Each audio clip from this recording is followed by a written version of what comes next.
Hello students, मैं अनुराग राय इस video में क्लास 12th इंग्लिश की बुक फ्लेमिंगो से पोयम नंबर 6 जिसका नाम है aunt Jennifer's tigers written by Adrienne Rich, इसके इंपॉर्टेंट क्वेश्चंस और आंसर्स को थॉरोली इंग्लिश से हिंदी में एक्सप्लेन करने वाला हूं।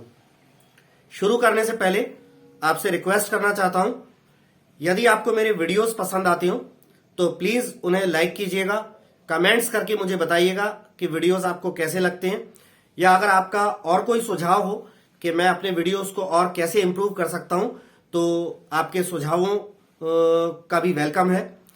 इसके साथ ही एक और रिक्वेस्ट, यदि आपने मेरे यूट्यूब चैनल अनुराग राय इंग्लिश ट्यूटर को अभी तक सब्सक्राइब नहीं किया है तो प्लीज इसे सब्सक्राइब कर लीजिएगा, और हाँ, बेल आइकन के बटन को जरूर प्रेस कर लीजिएगा जिससे मेरे यूट्यूब चैनल पर मेरे जो लेटेस्ट अपलोड्स हैं उनकी नोटिफिकेशंस आपको सही टाइम पर मिलती रहे। तो चलिए देर नहीं करते हुए शुरू करते हैं क्लास 12th इंग्लिश की बुक फ्लेमिंगो से poem number 6 aunt Jennifer's tigers written by Adrienne Rich, इसके इंपॉर्टेंट क्वेश्चंस और आंसर्स। पोएम नंबर 6 जिसका नाम ब्रैकेट्स में लिखा गया है aunt Jennifer's tigers written by Adrienne Rich. तो फर्स्ट क्वेश्चन जो कि आपको अपनी स्क्रीन पर दिख रहा है, how do denizens and chivalric aid to our understanding of the tiger's attitudes. तो इसका हिंदी में अर्थ क्या होता है कि पोयम में ये जो दो शब्द प्रयोग किए गए हैं, डेनिजन्स का मतलब होता है कहीं का निवासी या किसी विशेष स्थान पर रहने वाला, कहीं का निवासी, कहीं का बाशिंदा, रहने वाला, और शिवलरिक इसका मतलब होता है पराक्रमी या शूरवीर। तो ये जो दो वर्ड्स पोयम में प्रयोग किए गए हैं, ये टाइगर्स का जो व्यवहार होता है, बाघों का जो व्यवहार होता है, उसको जानने के लिए हमारी जो अंडरस्टैंडिंग है, हमारी समझ जो है, उसमें ये दो वर्ड्स किस प्रकार वृद्धि करते हैं। तो आंसर में कहते हैं, like all beasts of prey the tigers are the denizens of the forest. तो ये कह रहे हैं कि शिकार करने वाले जितने भी जंगली जानवर होते हैं उनमें से उन्हीं की तरह टाइगर्स जो हैं, बाघ जो हैं, वो भी जंगल के बाशिंदे होते हैं, वो भी जंगल के ही निवासी होते हैं। आगे कहते हैं, they are called chivalric which indicates the majestic and honourable position that they occupy in the world of animals. यहाँ पोयम में टाइगर्स को शिवलरिक मतलब शूरवीर या पराक्रमी कहा गया है, जो कि संकेत करता है उस लाजवाब या उस अद्भुत, या मैजेस्टिक को हम कहें राजसी, शाही मतलब शाही, या राजसी का मतलब होता है राजाओं जैसी। तो they are called chivalric which indicates the majestic and honourable position that they occupy in the world of animals. Tigers को पराक्रमी या शूरवीर कहा गया है, जो कि संकेत करता है उस राजसी और उस सम्मानजनक स्थिति के लिए जो कि टाइगर्स रखते हैं जानवरों के संसार में, जानवरों की दुनिया में। इसलिए इन्हें शिवलरिक कहकर संबोधित किया गया है। नेक्स्ट क्वेश्चन में पूछते हैं, what is suggested by the image massive weight of the uncle's wedding band. तो ये एक इन्वर्टेड कॉमास में आपको एक एक्सप्रेशन दिखाई दे रहा है, massive weight of the uncle's wedding band. Massive का मतलब होता है बड़ा, विशाल, भारी भरकम। तो वो बड़ा, विशाल, भारी भरकम वजन अंकल की वेडिंग बैंड। वेडिंग बैंड का मतलब यहाँ पर है कि अंकल ने जो आंट जेनिफर को शादी के टाइम जो, या एंगेजमेंट या शादी के टाइम जो रिंग पहनाई थी, उस वेडिंग रिंग को यहाँ पर वेडिंग बैंड कहकर जिक्र किया गया है।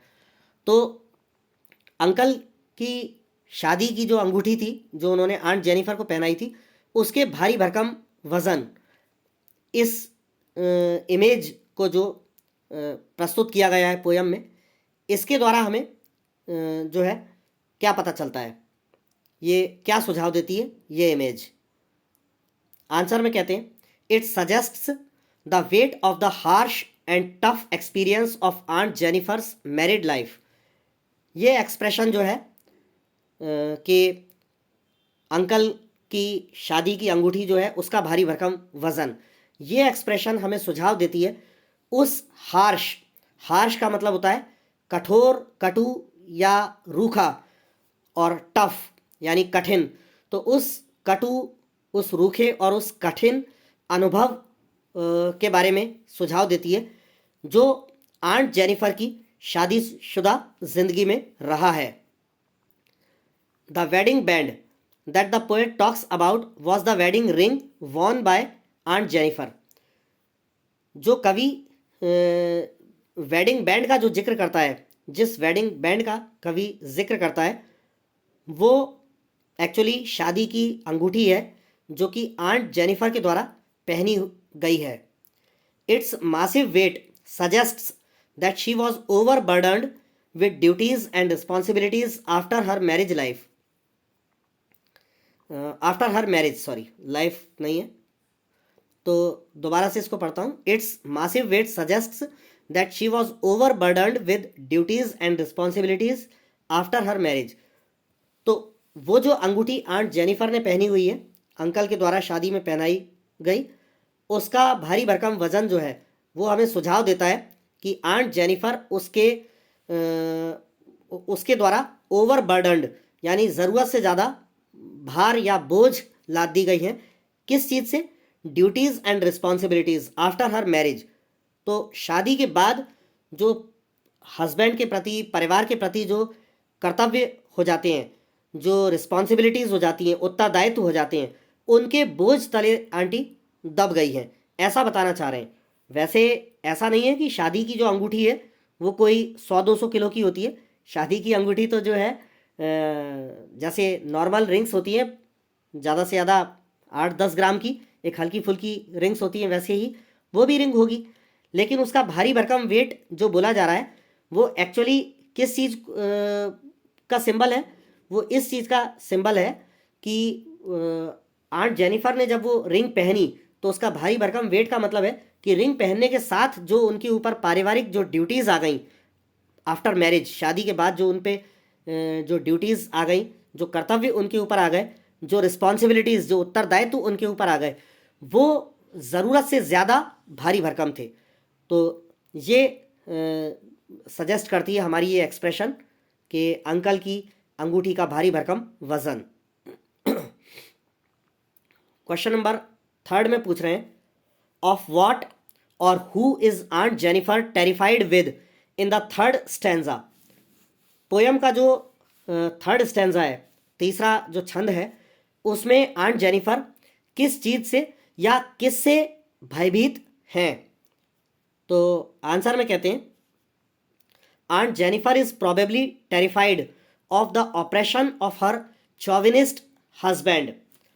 तो यहाँ कह रहे हैं कि ऑपरेशन का मतलब होता है दमन, मतलब किसी को दबा करके रखना, किसी को जो है अपने आदेश के तले या अपनी धौंस या दादागिरी से जो है किसी को काबू में या वश में कर रखना या उसके ऊपर हावी रहना। तो इस तरीके से किसी को दबाना या दमन करना, ये ऑपरेशन कहलाता है। तो आंट जेनिफर संभवतः भयभीत हैं अपने चॉविनिस्ट हस्बैंड, यानी अपने जो विचारों में जो कट्टर जो उनके पति हैं, उनके दमन, उनके द्वारा किए जा रहे दमन से भयभीत हैं संभवतः। आगे इसी आंसर में कहते हैं she had passed through many testing and horrible times during her married life. Aunt Jennifer जो है अपनी शादीशुदा जिंदगी के दौरान कई बार जो है, बहुत बार टेस्टिंग एंड हॉरिबल टाइम्स, मतलब टेस्टिंग का मतलब है परीक्षाओं की घड़ी, और हॉरिबल मतलब भयानक या डरावनी घड़ियों से गुजरी हैं। तो आंट जेनिफर अपने शादीशुदा ज़िंदगी के दौरान कई बार कड़ी परीक्षा वाली और डरा देने वाली भयानक परिस्थितियों से, समयों से गुजरी हैं। दीज ऑर्डियल्स क्रश्ड एंड सप्रेस्ड हर। ऑर्डियल्स का मतलब होता है कठिन परीक्षा, क्रश का मतलब होता है कुचल देना, और सप्रेस का भी मतलब होता है दबाना किसी को। तो इसमें कह रहे हैं दीज ऑर्डियल्स क्रश्ड एंड सप्रेस्ड हर। शादीशुदा जिंदगी में ये जो कठिन समय आए, ये जो परीक्षाओं की घड़ी आई, ये जो कठिन परीक्षा रही, उन्होंने आंट जेनिफर को जो है दबा करके और कुचल करके रख दिया। तो इस पोयम में यही 3 इम्पॉर्टेंट क्वेश्चंस और आंसर्स थे। बहुत शॉर्ट एंड स्वीट लैंग्वेज में लिखे गए हैं, और आई होप कि आपको ये आसानी से समझ में आ गए होंगे, जिन्हें आप आसानी से लर्न भी कर सकते हैं, क्रैम कर सकते हैं, मेमोराइज कर सकते हैं। तो नेक्स्ट वीडियो में फिर से मिलूँगा किसी अगले टॉपिक के साथ। तब तक के लिए विदा लेना चाहता हूँ।